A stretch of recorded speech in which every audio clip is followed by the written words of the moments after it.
Hello students. आज की इस लेक्चर में हम जानेंगे हाइब्रिडाइजेशन ऑफ कार्बन एटम कैसे निकालते हैं, उसको निकालने का एक सुपर ट्रिक, यानी डायरेक्टली देखते ही उस कंपाउंड के किसी भी कार्बन एटम को हम बता पाएंगे उसकी हाइब्रिडाइजेशन क्या होगी। तो देखिए, ये कुछ एग्जांपल्स हैं। उससे पहले मैं आपको बताता हूँ कि कार्बन की हाइब्रिडाइजेशन जो पॉसिबल होती है वो हो सकती है sp3, या इट कैन बी sp2, या it can be sp hybridized. sp3d या sp3d2 इसमें पॉसिबल नहीं होता क्योंकि कार्बन के अंदर d ऑर्बिटल वेकेंट नहीं होते हैं ना, कार्बन का साइज इतना बड़ा नहीं होता। तो आइए देखते हैं इस ऑर्गेनिक कंपाउंड के अंदर जो भी कार्बन एटम है उसके अंदर हाइब्रिडाइजेशन हम कैसे बताएं। जैसे देखिए, इस कार्बन एटम को आप देखिए, इस कार्बन एटम क्या टोटल बॉन्ड जो बने होंगे, obviously they will be 4 bonds, तो 3 इसमें हिडन है, एक आपको दिखाई दे रहा है। पर अब देखिए इसके अंदर कोई भी पाई बॉन्ड आपको नहीं दिखाई दे रहा, सारे के सारे सिग्मा यानी सिंगल बॉन्ड्स यहाँ पे हैं। तो इसका मतलब इस कार्बन की हाइब्रिडाइजेशन डायरेक्टली आप क्या मानेंगे, sp3।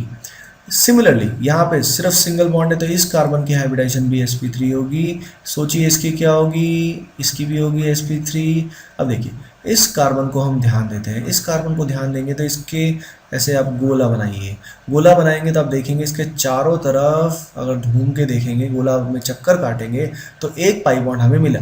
अब एक पाई बॉन्ड मिला तो यहाँ पे हाइब्रिडाइजेशन sp3 की बजाय क्या हो जाएगी, sp2। अगले कार्बन पे पहुंचते हैं, अगेन हमने ऐसे एक गोला बनाया और हमने देखा कि यहाँ पे एक पाई बॉन्ड फिर से इस कार्बन से जुड़ा है, तो हाइब्रिडाइजेशन क्या हो जाएगी, sp2।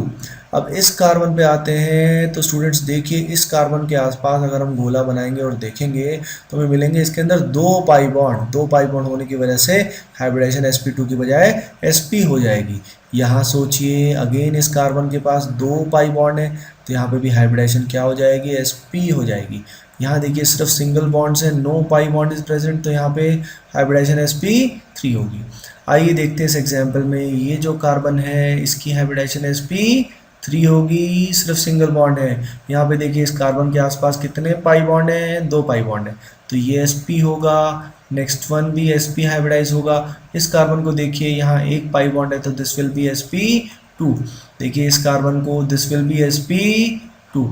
यहाँ पे देखिए बेंजीन रिंग में 6 कार्बन एटम है, हर एक कार्बन एटम पे अगर आप नोटिस करें गोला बना के तो आपको दिखेगा एक पाई बॉन्ड यहाँ पे, तो इस कार्बन की हाइब्रिडाइजेशन होगी sp2।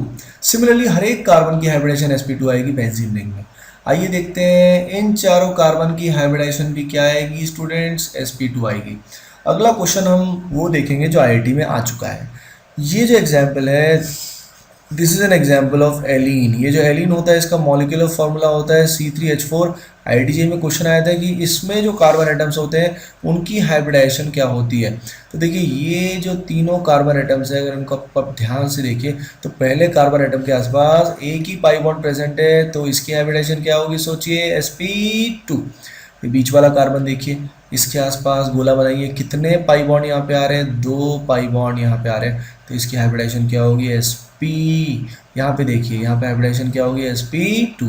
तो आपने आज के इस छोटे से शॉर्टकट में देखा कि कितनी बड़ी बात हमको बहुत इंस्टेंटली पता लग सकती है। Okay, I hope you got it well.